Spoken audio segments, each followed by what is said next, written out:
மக்களே கடுமையான வழக்குகளை முடிச்சா மட்டும்தான் சவுதி அரேபியாவுக்குள்ள வர முடியும்.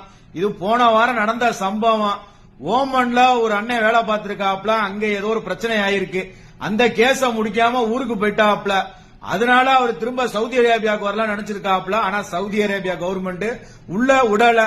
இதுக்கப்புறம் மொத்த வளைகுடா நாடுகள் ஓமன், பக்ரைன், கத்தாரு, அரபு நாடுகள் முழுக்க எல்லாம் ஒண்ணு சேர்ந்துட்டாங்க அப்படின்னா ஒண்ணுமே பண்ண முடியாது. வழக்குகளை முடிச்சதுக்கு அப்புறம் தான் சவுதி அரேபியாவுக்குள்ள வர முடியும். அதனால ஓனரோட சண்டை போடுறது, ஏதாவது ஒரு விஷயம் பண்ணிருப்பீங்க, அது கேஸ் ஆகி போயிருக்கான், அதை முடிக்காம ஊருக்கு போயிட்டு நமக்கு துபாயில தானே அப்படி நடந்துச்சு, நம்ம சவுதி அரேபியாவுக்கு போலாம், சவுதியில நடந்துச்சு நம்ம துபாய்க்கு போலாம் அப்படின்னு நினைச்சுட்டு இருந்தீங்க அப்படின்னா மனசுல இருந்து எடுத்து விட்டுருங்க. எங்க நடந்தாலும் அந்த கேஸ முடிச்சீங்கன்னா மட்டும்தான் துபாய், ஓமன், கத்தார், பக்ரைன் இந்த மாதிரி அரபு நாடுகளுக்குள்ள திரும்ப நீங்க வேலைக்கு வர முடியும். அதனால சண்டை சச்சரவு இல்லாம அந்த வழக்குகளை முடிச்சுட்டு நீங்க வேலைக்கு வரதுக்கு பாருங்க. உனக்கு எப்படிப்பா தெரியும் அப்படின்னு கேட்டீங்கன்னா, நம்ம காதால கேட்ட விஷயங்களை தான் நம்ம மக்கள்கிட்ட ஷேர் பண்ணுவோம். மக்களே தொடர்ந்து வீடியோவை பாருங்க.